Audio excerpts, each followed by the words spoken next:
رمضان کی 27ویں شب۔ بسم اللہ الرحمن الرحیم۔ سب تعریف اس اللہ کے لیے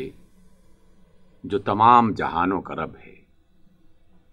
اور سارے درود و سلام محمد صلی اللہ علیہ وسلم کی ذات گرامی پر اور آپ کی آل پر کہ رسول اللہ صلی اللہ علیہ وسلم کو اللہ تعالیٰ نے قیامت تک تمام انسانوں کے لیے رہنمائی کا ذریعہ بنایا۔ آپ راہبر ہیں، آپ محسن ہیں، آپ ہادی ہیں، لوگوں کو زندگی کا سلیقہ بتانے کے لیے اور صراط مستقیم پر چلانے کے لیے اللہ رب العزت نے آپ کو مبعوث فرمایا تھا۔ آپ نے قدم قدم پر لوگوں کی بھلائی اور ان کی بہتری کے لیے تعلیمات عطا فرمائی ہیں، اللہ کی رحمتوں سے قریب کیا ہے، اللہ تعالیٰ کی برکتیں سمیٹنے کے طریقے بتائے ہیں۔ یہی وجہ ہے کہ آپ صلی اللہ علیہ وسلم کے مختلف کام، آپ کے مختلف انداز، آپ کے مختلف فرامین، یہی وہ طریقت ہے کہ جو انسان کو اللہ کے قریب کرنے کا ذریعہ بنتی ہے۔ اس اعتبار سے رمضان المبارک کی یہ گھڑیاں ہمارے لیے رحمت، برکت اور اللہ تعالیٰ کی مغفرت حاصل کرنے کا ذریعہ ہے۔ اس کے قریب ہونے کا یہ ایک طریقہ اور وسیلہ ہے۔ اس لیے رمضان کے دنوں میں اللہ تعالیٰ کی رضا کے لیے روزہ رکھ کر، نمازیں ادا کر کے، غریبوں کی، مسکینوں کی، محتاجوں کی مدد کر کے اس کی رحمتیں سمیٹی جاتی ہیں، اور رات میں بیدار ہو کر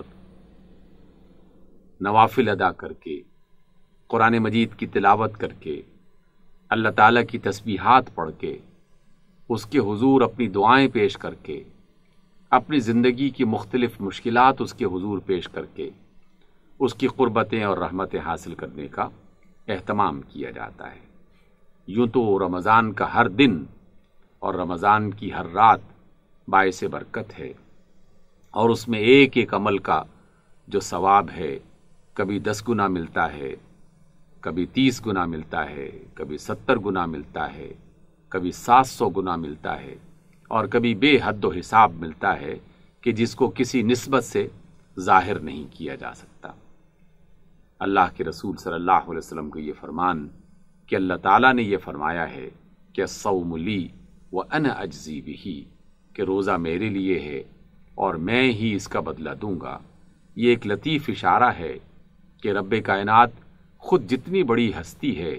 اور جتنی عظیم مرتبوں کی مالک ہے، وہ اپنے مقام کے مطابق، اپنے مرتبے کے مطابق انسانوں کو نوازے گا۔ اس لیے روزہ ایک ایسی عبادت ہے جس کا اجر متعین نہیں کیا جا سکتا، لیکن رمضان میں خاص طور پر آخری عشرے کی چند راتیں ایسی ہیں کہ جس کی قدر و منزلت اور جس کی فضیلت دیگر راتوں کے مقابلے میں بہت زیادہ بڑھ جاتی ہے۔ انہی راتوں میں سے کسی ایک رات کو اللہ رب العزت نے شب قدر قرار دے دیا ہے، یعنی قدر کی رات، کہ جس میں اللہ کا کلام اس زمین پر اتارا گیا اور زمین پر بسنے والے انسانوں اور جنات کے لیے اسے رہنمائی کا ذریعہ بنایا گیا۔ یہ ایک ایسا خوبصورت اور عظیم الشان موقع تھا کہ اللہ تعالیٰ نے اس کو ہمیشہ ہمیشہ زندہ رکھنے کے لیے شب قدر کی صورت میں زمین والوں پر اپنی رحمتوں کا ایک سلسلہ قائم کر دیا۔ رسول اللہ صلی اللہ علیہ وسلم کے فرمان کے مطابق اور اللہ تعالیٰ کے خود اپنے فرمان کے مطابق یہ شب جب بھی آتی ہے تو لاکھوں کی تعداد میں فرشتے نازل ہوتے ہیں۔ جناب جبریل جو تمام فرشتوں کے سردار ہیں، جن کا لقب الامین ہے، جو تمام انبیاء کی طرف اللہ کا کلام وحی لے کے آیا کرتے تھے، وہ بھی بذات خود زمین پر تشریف لاتے ہیں، اور اپنے پاکیزہ ساتھی فرشتوں کی صورت میں زمین کے مختلف مقامات پر وہ لوگ پھیل جاتے ہیں، اور جہاں کہیں کوئی اللہ کا بندہ اللہ کو راضی کرنے کے لیے اس کی تسبیح کر رہا ہو، اس کے لیے نماز پڑھ رہا ہو، اس کے قرآن مجید کی تلاوت کر رہا ہو، اس کے بندوں میں سے کسی بندے کی خدمت کر رہا ہو، اس کی مخلوق میں سے کسی مخلوق کے کام آ رہا ہو، تو یہ فرشتے اس کے چاروں طرف پھیل جاتے ہیں، اسے اپنے حصار میں گھیرے میں لے لیتے ہیں، اس کے لیے مغفرت کی دعائیں کی جاتی ہیں اور اللہ تعالیٰ کی طرف سے ان کی بخشش کا اعلان کیا جاتا ہے۔ انہی شبوں میں سے ایک شب 27ویں بھی ہے، 27 رمضان کے بارے میں، جو کہ آخری عشرے کی طاق راتوں میں سے ایک رات ہے۔ مفسرین کا، محدثین کا ایک بڑا گروہ اس بات پر اتفاق کرتا ہے کہ جس شب قدر کا تذکرہ کیا گیا وہ 27ویں شب ہے، اور اس کے بارے میں بڑی مستند قسم کی روایات ہمیں بخاری میں، مسلم میں، دیگر حدیث کی کتابوں میں ملتی ہیں۔ ان روایات کو پیش نظر رکھتے ہوئے مسلمانوں کی ایک بڑی اکثریت 27ویں شب کو خصوصی طور پر بیدار ہو کر اللہ تعالیٰ کی عبادت میں اور اس کی رضا حاصل کرنے میں صرف کرتے ہیں۔ یقیناً اللہ کی قربت اور اس کی رحمتوں کو حاصل کرنے کے لیے جو کام بھی کیا جانا چاہیے اسے کیا جانا چاہیے، جو موقع بھی مل جائے وہ غنیمت ہے، جو لمحہ میسر آ جائے اس پر اللہ تعالیٰ کا شکر ادا کرنا چاہیے کہ اس نے نہ صرف زندگی دی بلکہ اس زندگی میں رمضان عطا کیا، اس رمضان میں آخری عشرہ اور پھر شب قدر کی صورت میں یہ فضیلت اس کے حصے میں لکھی، اور اس کے ساتھ ساتھ اسے یہ توفیق بھی دی کہ وہ بیدار ہو کر اللہ تعالیٰ کی رحمتیں حاصل کرنے کے لیے کچھ نہ کچھ عبادت کی شکلیں اختیار کر سکے۔ اس لیے یہ 27ویں شب اس کو سو کر نہ گزارا جائے، بیکار کاموں میں بسر نہ کیا جائے، بلکہ اس شب کو احتساب کی شب بنا لیا جائے، اس رات کو اپنا جائزہ لینے والی رات بنا دیا جائے۔ یہ سوچئے کہ میں نے پورے گزشتہ سال کیا کچھ کیا اور کیا کچھ نہیں کیا، کیا جو کرنا تھا وہ میں نے کام سر انجام دے دیے، یا جو نہیں کرنے تھے وہ کام میں کرتا رہا۔ یہ احتساب کی رات ہے، یعنی اپنا جائزہ لینے کی رات ہے، اس لیے اپنا جائزہ لیجئے۔ جس نے ایمان کے ساتھ اور احتساب کے ساتھ، یعنی اپنا جائزہ لیتے ہوئے یہ شب گزاری، تو اللہ رب العزت کا یہ وعدہ ہے کہ وہ اس کے گناہوں کو معاف کر دے گا، اس کی خطاؤں سے درگزر کر دے گا، اور اس کی آئندہ آنے والی زندگی کے لیے بہتر فیصلے فرمائے گا، کیونکہ یہی وہ شب ہے کہ جس میں آئندہ آنے والے سال کے بارے میں فیصلے کیے جاتے ہیں اور کیے جائیں گے۔ اس لیے اللہ تعالیٰ سے بہتر فیصلے کی نہ صرف دعا کی جائے بلکہ یقین اور امید بھی رکھی جائے، اور اللہ تعالیٰ کے حضور اپنے آپ کو پیش کرتے ہوئے یہ التجا کی جائے کہ اللہ ہم گناہ گار ہیں، ہم سے خطائیں سرزد ہوتی ہیں، لیکن ہم تیرے ہی بندے ہیں اور تجھی کو اپنا مالک اور مولا سمجھتے ہیں، تو بہترین مولا ہے، تو بہترین مددگار ہے۔ اس وجہ سے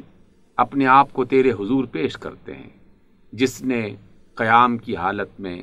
رکوع کے عالم میں، سجدے کی صورت میں اپنے اللہ کو یاد کیا،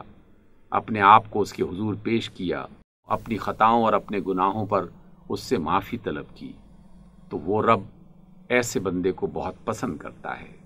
اور اپنے فرشتوں میں باقاعدہ فخر کے طور پر اس بات کا اعلان کرتا ہے کہ دیکھو زمین پر فلاں بندہ مجھے پکار رہا ہے، وہ یہ جانتا ہے کہ اس کا ایک رب ہے اور وہ اپنی مشکل میں مجھے پکار رہا ہے۔ اس بنیاد پر اللہ تعالیٰ اس کے لیے بہتر فیصلے فرما دیتے ہیں۔ آج کی شب میں ایک خصوصی بات بھی اپنے ذہن میں تازہ کر لی جائے کہ یہ وہ شب ہے کہ جس میں اللہ رب العزت نے اس خطے کے رہنے والے لوگوں کو پاکستان جیسی دولت سے نوازا تھا۔ پاکستان ایک ایسا خطہ کہ جہاں مسلم اکثریت کے لوگ رہتے ہیں، یعنی 95% لوگ مسلمان ہیں، اور یہ مسلمان ایک اللہ کو مانتے ہیں، ایک رسول کو مانتے ہیں، ایک قرآن کو مانتے ہیں، آخرت پر ایمان ہے، جزا اور سزا پر ان کا یقین ہے۔ تو کم از کم ان تمام مسلمانوں کو کہ جنہیں اللہ رب العزت نے پاکستان کی شکل میں ایک خطہ عطا کیا ہے، اس پر اس کا شکر ادا کرنا چاہیے، اور اس شکر کے ساتھ ساتھ اس کے بارے میں سوچنا چاہیے کہ ہم اللہ تعالیٰ کی اس نعمت کے ساتھ کیا سلوک کر رہے ہیں، کیا واقعی ہم اس کی نعمت کا صحیح خیال رکھتے ہوئے اس کا شکر ادا کر رہے ہیں کہ نہیں کر رہے، کیا ہماری زبان سے، ہمارے کسی کردار سے، ہمارے کسی کام سے اس ملک کو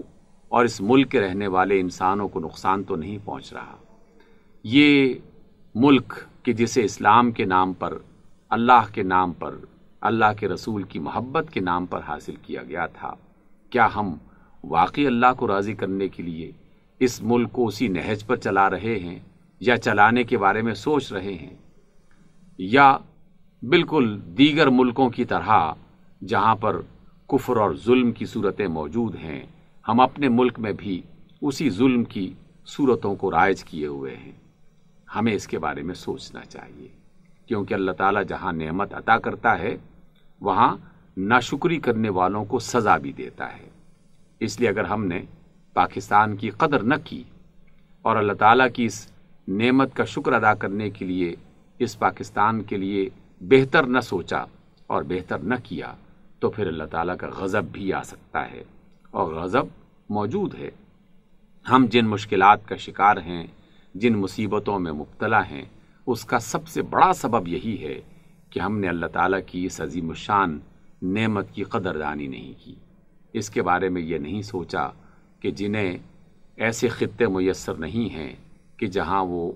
اطمینان کی زندگی بسر کر سکیں، یا جہاں ان کی جان، مال اور عزت کی حفاظت کی جا سکے، وہ کس قدر مشکل میں ہیں۔